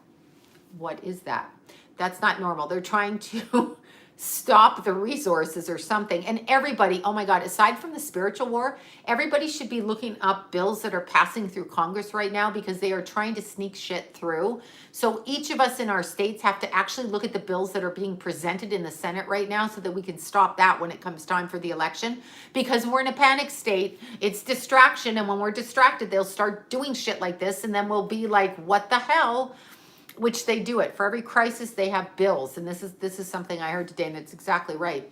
But getting back to places like Haiti and Africa, what happens is on the other side, they come in and they bind those countries. So people's souls being born into those countries don't even know that they're under binding on a spiritual level, and that they are basically energetic slaves, okay, for energies on the other side here. So now they become slaves. They are now sex slaves. They are now, what do they call them? Sweat lodges. For all of you couture wearing people, all of those people in the sweat lodge, not sweat lodges, oh my God, where they make the clothing, I can't even say, wherever that is, those kids that are working for 10 cents so that these companies can sell their leggings for $150, that shit. They've been brought down and they've been kept. So somewhere between lifetime and in between lifetimes, those souls cross over and they are captured and bound.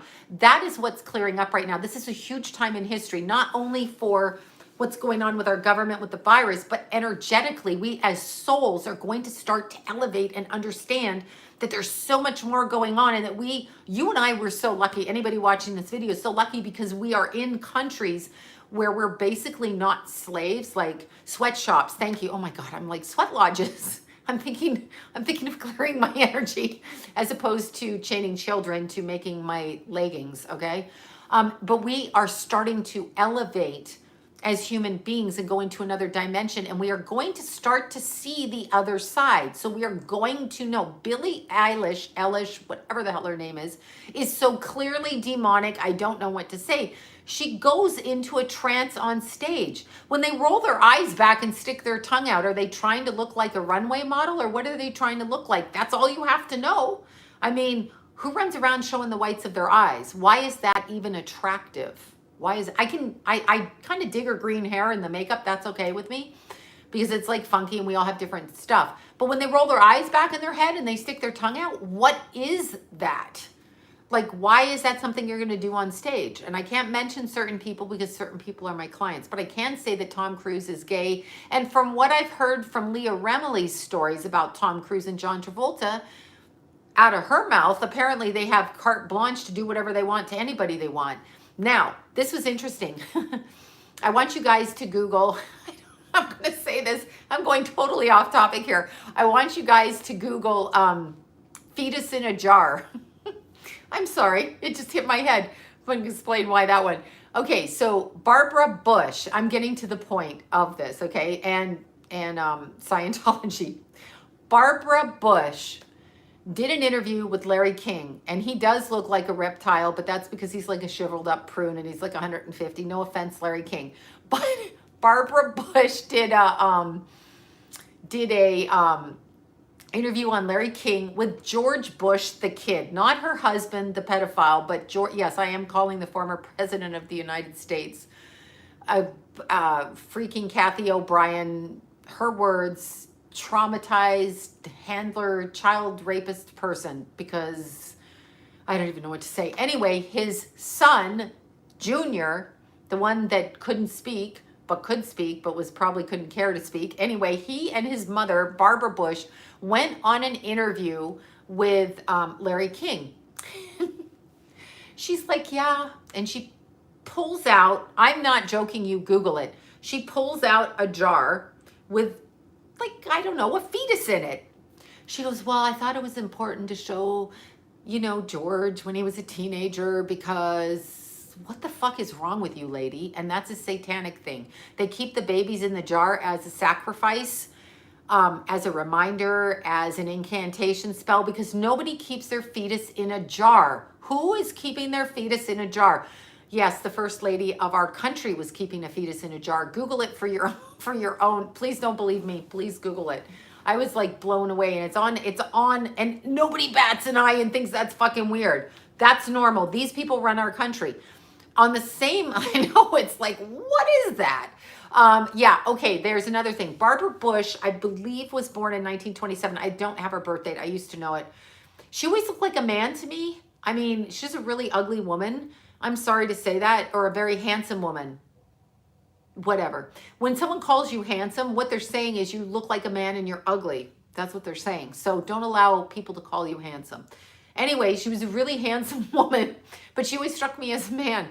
But going back, I think she was born in 1927, and I have heard rumors that she was in London, England with her friend, and they went over and they met Aleister Crowley and whoever the other chick's boyfriend was, and she was, no, not Barbara Bush, pardon me, Barbara Bush's mother, and she was the sex mistress to Aleister Crowley during his rituals at the time for about a half a year, and she came back to the States pregnant. This is my understanding of it. Barbara Bush's mother married the head of McCall magazines, or Maclean's, McCall's, whatever, the publishing magnate guy, and they had Barbara Bush. But is it Barbara Bush's child? I mean, is it her mother's father, whoever? Is it actually theirs, or was it Aleister Crowley's and she came back to the States? I actually feel Barbara Bush has got to be Aleister Crowley's daughter just by how she looks. That's all I'm going to say, because he wasn't an attractive man. He might have been cute in his something, but the words that came out of his mouth and what he told people to do. And yet I will tell you, I'm going to show you. Okay, shall I show you? And I'm not a fan of his, and I shouldn't even say this, but I have the Crowley deck of tarot cards. I should not even show you that. I find them interesting because it uses astrology on them. So sometimes I like to just look at them. The pictures are very integral. However, you're right, I should throw the deck out because it's his deck, or they used his name on the deck. I'm not really sure. Damn it.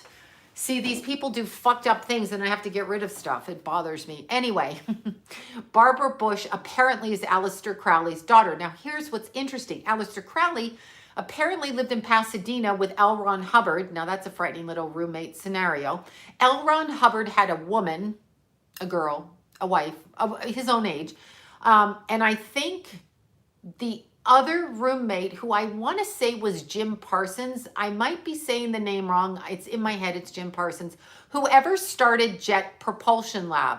These three doofuses were all roommates, or these three people were all, whatever, living together. And I guess they stole L. Ron Hubbard's wife or girlfriend at the time. Can't remember. Anyway, isn't it interesting that from that roommateship we got Jet Propulsion Lab, we got Scientology, and then we got the Luciferian movement in its most modern form. And that's not Anton LaVey. It's actually Aleister Crowley. If you're going to go back that far, I think Anton LaVey is the cleaned up version, or the sherbet version of that.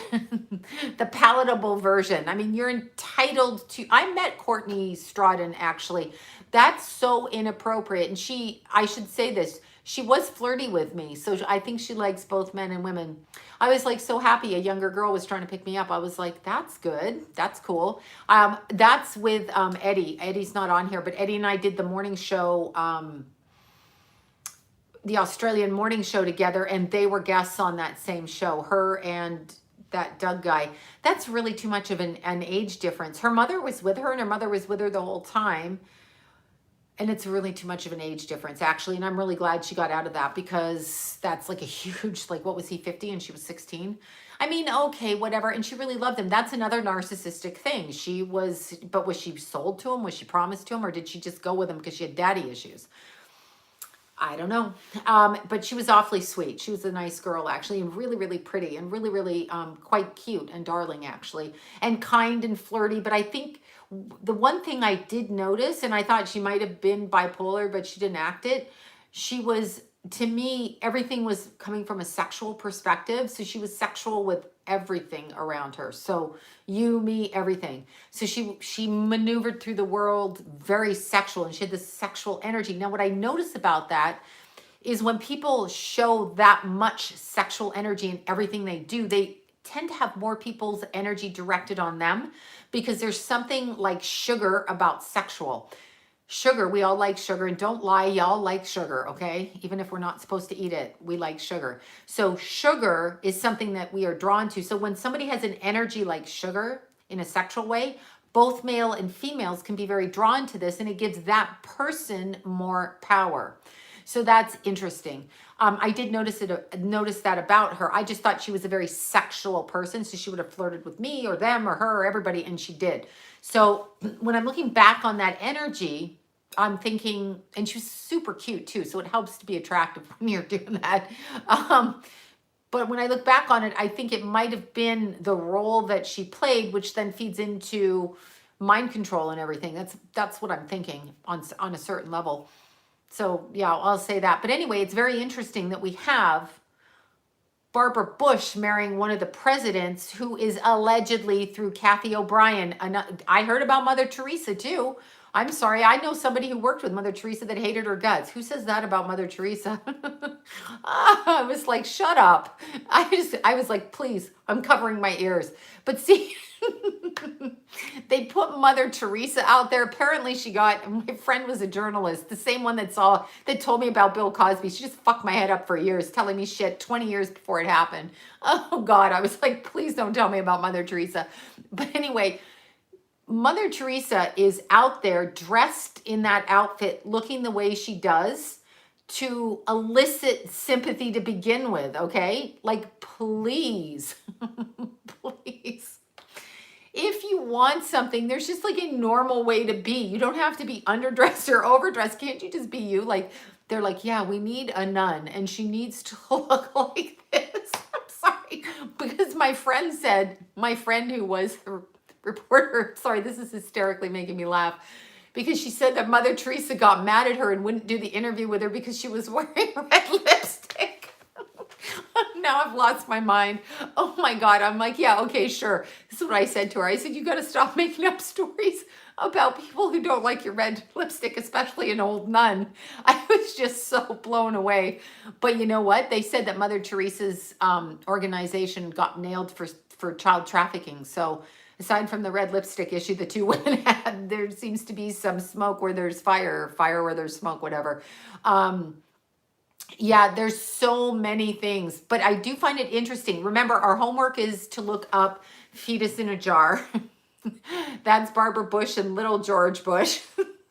And they're on TV being interviewed as if the American public or any public cares about that. Do you see how fucked up the media is? Do you see? Do you see? Do you see? I just want you guys to pay attention to it. The other thing is, it's very interesting that we have an influx of powerful organizations that are basically founded on the concept of some sort of Luciferian doctrine. It's not bad if you're Luciferian, you have free will, but understand when it gets to the higher echelon of it, they are doing shit you don't want to deal with. They are giving, I mean, it's part of their religion is sacrificing.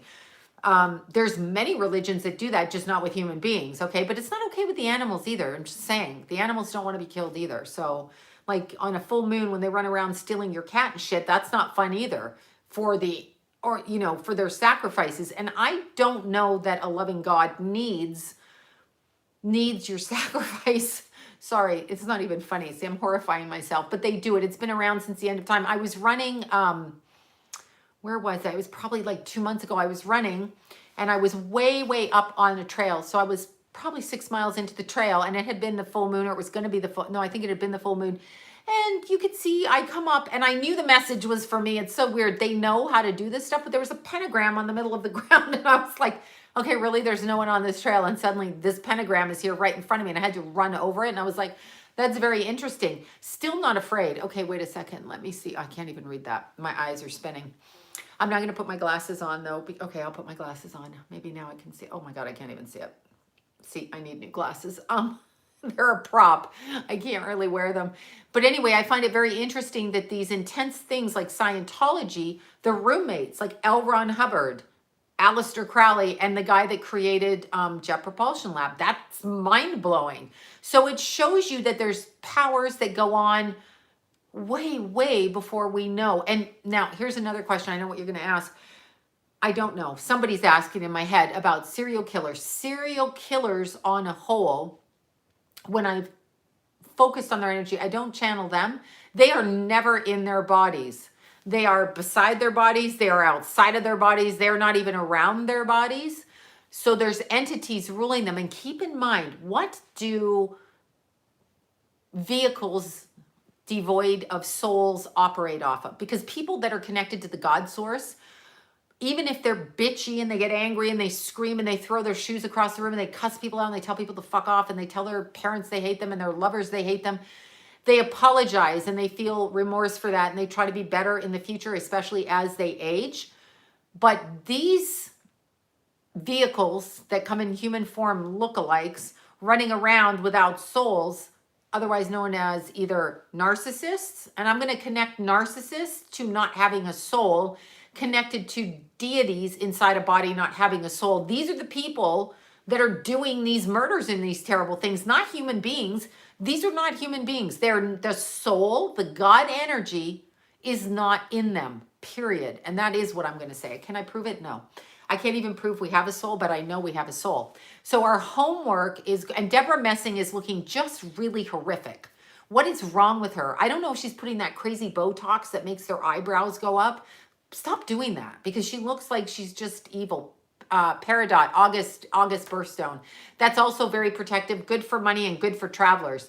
as a stone, a necklace, whatever, as you want to wear it. But yeah, Deborah Messing is freaking me out. So let's do our homework. Let's, for fun, let's go look at Madonna's page and see what she's doing in the quarantine. Let's look at David Spade. That's what I was going to say, David Spade. David Spade did this really fucked up interview today.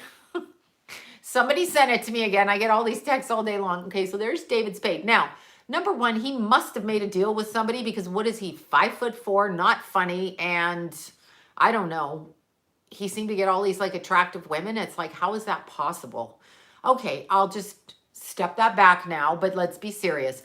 This video came to me of David Spade, and he's literally talking about holding a paper up, telling everybody, if Tom Hanks can make it, we can all make it. And I'm thinking, okay, so what's that about? Because Tom Hanks is on his Instagram or video or whatever it is, and he does not look sick. He doesn't look like he has a fever. If he has a fever, it's one of those fevers like when you've had the flu and you're okay to go to work, like you've gotten out of bed, you've had your chicken soup, you're not contagious anymore, you're a bit tired, that kind of thing. But he's not on a ventilator and he's not upside down, he's not in a hospital ward. So why do we need a thing that David Spade's holding up going, if Tom Hanks can make it, we can all make it?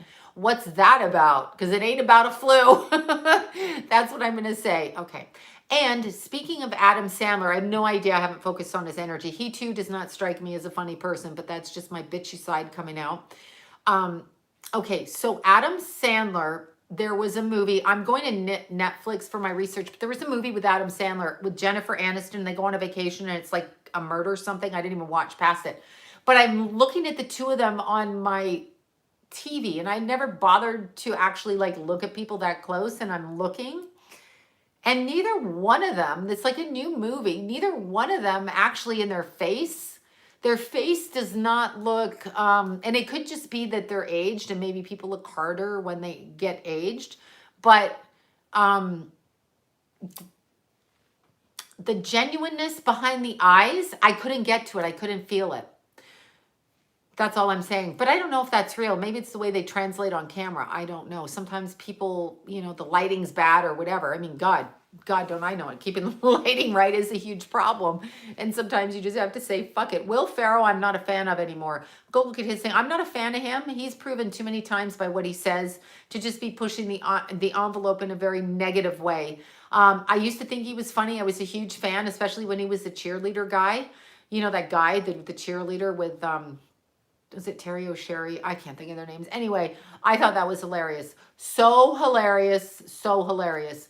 But I don't like him. I don't like what he says and I don't like what he does. And they kind of are mocking us at this point. So we're being mocked left, right, and center. John Candy had a farm out in Newmarket, which is where I spent some time when I got corralled by the police in a group home in Ontario, Northern Ontario. It's in Keswick, Newmarket, Sutton, Keswick, Newmarket, the other place, Richmond Hill, Thornhill, and then the drive up to the last Finch and King City, Aurora. Oh my God, Aurora, hello. Anyway, yeah, John Candy lived up there. That was sad. He was what, 42, 40? But yes, Newmarket. I'm in Newmarket. Okay, there's somebody from Newmarket. I went to Huron Heights. That's in Newmarket. I was kicked out of the other school, whatever. I was briefly at Huron Heights. Okay, Newmarket people. I think it's really grown. I also went to Williams in Aurora, but I got kicked out of there too. Long story. Anyway, that's the next town. So it's Aurora, Newmarket. I'm trying to remember. Richmond Hill, Thornhill, blah, blah, blah, all the way up. But John Candy, I mean, it's reasonable he could die of a heart attack because I think he was really obese. So, I mean, that doesn't shock me. I kind of always liked his energy, and maybe they needed a funny fat guy to get high with. I don't know. He didn't strike me as mean, but I have not focused on his energy. He just struck me as kind of, whatever. Like a fat, funny guy, which is also very stereotypical. Why don't we have some thin, funny guys? Why just fat, funny guys? All right, I'll calm down. I need to go out and run more. I can't climb Mount Baldy right now because it's packed in snow, and I'm really not good at climbing snow. So that's out. Oh yeah, that Trisha paid, or whatever her name is. Okay, that girl, what is she, a multi-millionaire on YouTube? She's the one, for you guys that don't know, paid us. She's an ex-stripper, so she likes the sexual thing, and she's a cutie pie. But Her first videos were hilarious. My kids would show me them and I'd be like, why is this chick giving a blowjob to a banana? I was just like, all right, whatever. And now apparently she's got her Patreon page where she takes her clothes off. You can join her Patreon page and see that. I didn't join. I was listening to someone talk about it. I know you're thinking, sure you didn't join, but no, I didn't join. Oh God. Okay. Now I'm really getting hyper. Okay. So anyway, getting back to everything, I think what's going on right now is with Saturn in Aquarius, we are looking to restructure our government in the truest sense of the word. So that's what we are. Let me see. Let's talk about your growth. Okay. Yeah, I don't know what that means. If you're making, if you're being perverted, fuck you. I'm sorry. I don't know. Oh, I'm terrible. Okay, sorry. I'll stop being sarcastic.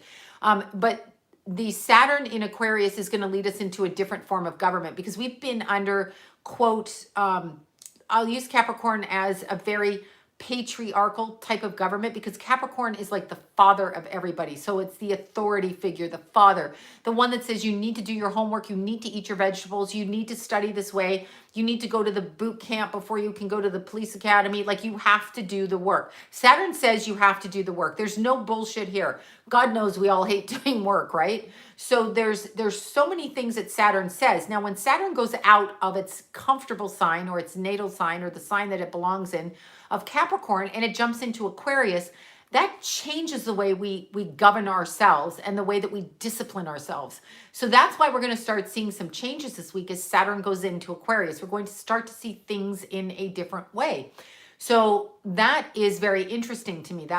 I'm interested to see how the country will see that. But in May, we're going to start to retrograde back into Capricorn, which means the old existing power structure that we know and have been governed by our whole lives, the government, the democracy that we're supposed to be in that I'm going to question at times, or, you know, the first world country issues, this is going to come back in through May as it retrogrades and try to force us back into an old way of thinking. In other words, it's going to force us into our school uniforms going down to our knees, you know, and no more like G-strings. We're going to have to put on the bloomers again to be serious, okay? And then it's going to jump back into Aquarius where it gives us a different way. But we're getting a taste of that right now. So we're going to start to see things structure a bit differently. Okay, yay, Capricorn. My Venus is in Capricorn and I feel like it makes my love life something. Capricorn always, always, always, always, wherever your Capricorn is, Capricorn rising, Capricorn moon, Capricorn Venus, Mars, it's really elevated in Mars. But here's the thing, Capricorn, anything really develops as it gets older because it needs the time with which to develop its skill. So it becomes a master wherever it's placed. So, and also Venus in Capricorn can mean relationships with older people or younger people, depending on how old or young you are within the legal age range. So there can be age differences because Capricorn is wisdom. So they want wisdom. They want to teach or they want to be looked at as the teacher. So there's that. And they always age really well. Remember that, people. Remember that. Okay. We're not going to be a socialized state. I hope not. I ran away from Canada to get away from that. Don't hate me, Canadians. You know it's very socialist, meaning taxed. Okay. Oh, it's 12:15 in New Jersey. Okay. You're so cute. Yeah, it is. I feel like I'm on Toronto time. I can't talk about Paul Walker. Okay, yet. I'll talk one day. Anyway, there's so many things that we have turned a blind eye to energetically, like the countries I was talking about, like Haiti, like all of those things. There's so many things that we don't see, but when you learn it, you can't unsee it. So let's look at it this way. So let's say you have a relative growing up and you really admire them and you love them and you always believe them because they've been so good to you. They've talked to you nicely. They've read stories for you. They've fed you. They've done all of this stuff. One day you see them, you go, let's say you go in the garage and you're never home from school at that time. You go in the garage. They're in the garage and you see your relative that you love so much. Let's call them an uncle. And that you admire their career, you admire everything about them. But you go in the garage because you're home from school early and you see them and you catch them shooting like heroin in their veins. Immediately you look at them and you're like, what the hell did I just see? And at first you get like that where you're like, no, I'm not seeing that. And then suddenly you recognize what you've put all your love and attention into is not what you thought it was. And then you can never see it as it was. You see it as it is. If you're lucky, you see it as it is and you begin to observe.